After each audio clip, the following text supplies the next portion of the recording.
Hello everyone, today we will discuss about hydrogen spectrum. Yesterday we read about the example of emission spectrum and hydrogen spectrum is the example of emission spectrum. ठीक है dear student, हम लोगों ने पिछले lecture में emission spectrum के बारे में पढ़ा था। इस वीडियो में हम लोग हाइड्रोजन स्पेक्ट्रम पढ़ेंगे जो एक टाइप का इमिशन स्पेक्ट्रम ही होता है। So our heading is hydrogen spectrum. अब देखिए हाइड्रोजन स्पेक्ट्रम में होता क्या है।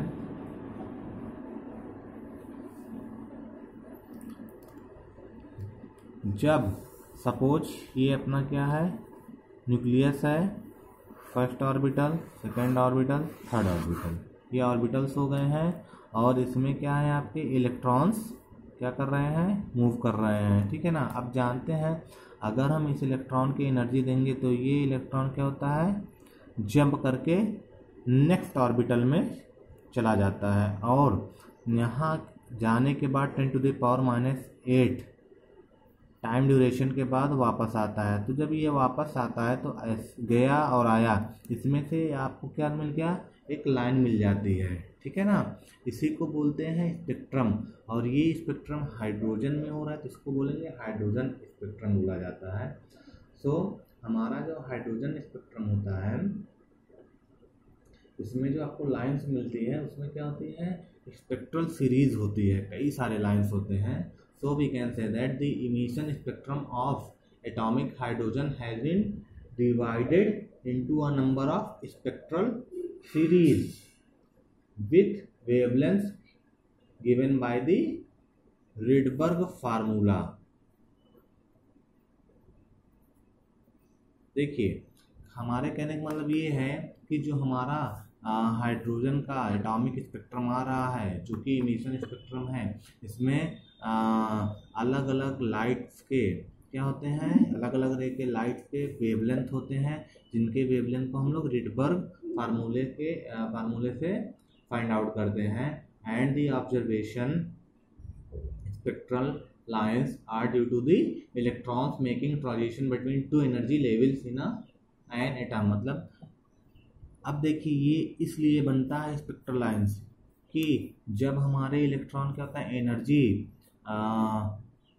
लेकर के एब्जॉर्ब करके लोअर ऑर्बिटल से हायर एनर्जी ऑर्बिटल में जंप कर जाते हैं। ठीक है ना। तो ये क्या होता है, सीधे सीधे इलेक्ट्रॉन का ट्रांजिशन होता है, इसी के कारण आपका स्पेक्ट्रम क्रिएट हो जाता है।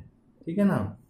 सो अब देखिए हाइड्रोजन स्पेक्ट्रम में केवल कितना आपको जानना है, इतना ही जानिए कि जब हमारे पास इलेक्ट्रॉन हैं और ये मूव कर रहे हैं, हम इस इलेक्ट्रॉन को क्या कर दे रहे हैं, कुछ एनर्जी दे रहे हैं। तो जब ये एनर्जी ले लेते हैं तो क्या करते हैं, हायर एनर्जी वाले ऑर्बिटल में जंप कर जाते हैं। अब देखिए जितनी एनर्जी, अगर कम एनर्जी है तो इसी में जाएगा, और एनर्जी देंगे तो यहाँ भी जा सकता है। ठीक है। उसके बाद फिर लौटेगा। ठीक है। इसी से जो लाइन्स होते हैं बनेंगे उसी को आप स्पेक्ट्रल लाइंस बोलते हैं। ठीक है। और देखिए इसमें 6 लाइंस होते हैं। ठीक है ना। कौन कौन से लाइंस होते हैं, इसको हम आपको एक डायग्राम बना के बता दे रहे हैं। सपोज अपने पास क्या है, 7 ऑर्बिटल्स हैं, 7 6 5 4 3 2 एंड 1। ठीक है। 7 लाइन्स, 7 आपके पास ऑर्बिटल्स हैं।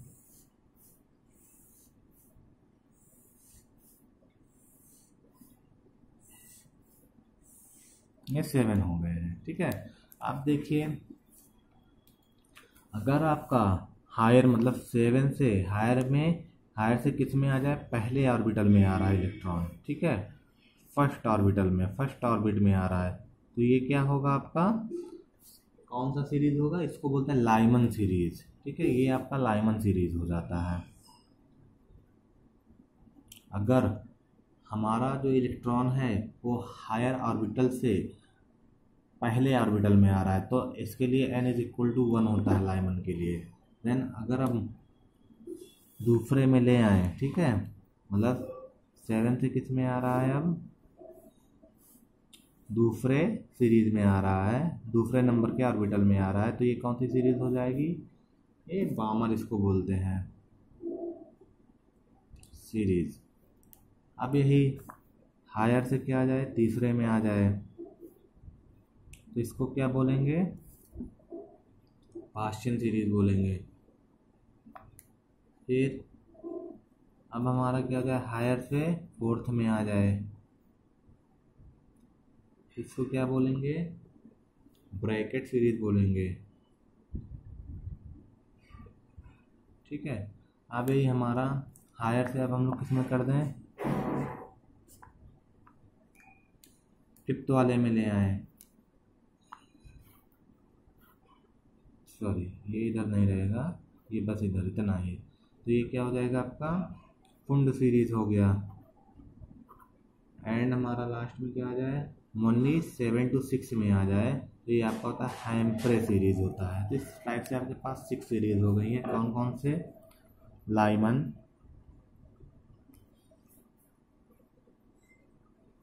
बामर series, Paschen series,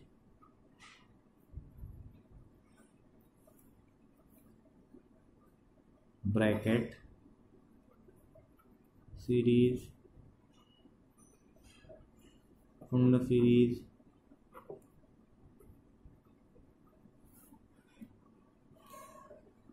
and last में आपका क्या था, हैम्प्रे आ जाता है।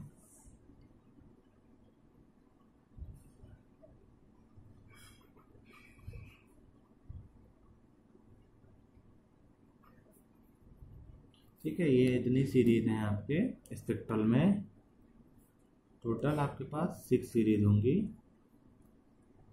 ठीक है। अब देखिए आगे क्या होता है, हमारा जो अलग अलग सीरीज में लाइंस हैं, स्पेक्ट्रल लाइंस हैं, तो इसमें लाइट्स भी होती हैं और वो लाइट्स एक रे के फॉर्म में होती हैं, तो इनका वेवलेंथ कैसे कैलकुलेट करें, तो वेवलेंथ कैलकुलेट करने के लिए एक साइंटिस्ट आए थे जिनका नाम था रिडबर्ग। इन्होंने एक फार्मूला बताया जिससे हम लोग वेवलेंथ फाइंड आउट कर सकते हैं। इनका फार्मूला क्या था, 1/λ is equal to is equal to R in bracket 1/n1 square minus 1/n2 square.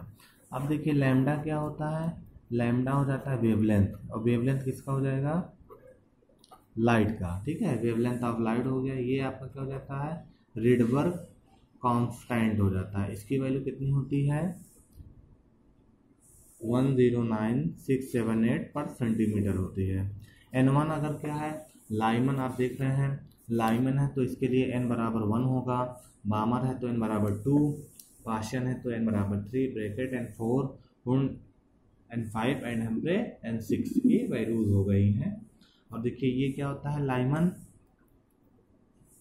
UV parts में क्रिएट होता है या मिलता है, यूवी मतलब अल्ट्रा वायलेट में, और बामर आपको किस में मिलेगा, विजिबल पार्ट में रहता है, ये आपको विजिबल पार्ट में मिलेगा, ठीक है। तो n1 अगर लाइमन है तो 1 रख देंगे, बाकी n2 जिससे आ रहा है वो, ठीक है, मतलब जिस सीरीज से जिस ऑर्बिटल से आपके इलेक्ट्रॉन आ रहे हैं, ठीक है ना। तो ये आपका हो जाता है हाइड्रोजन स्पेक्ट्रम हो गया, ठीक है ना। तो बेटा आज के लिए इतना ही, बाकी आपको नेक्स्ट वीडियो में पढ़ाया जाएगा। So thank you very much for watching this video.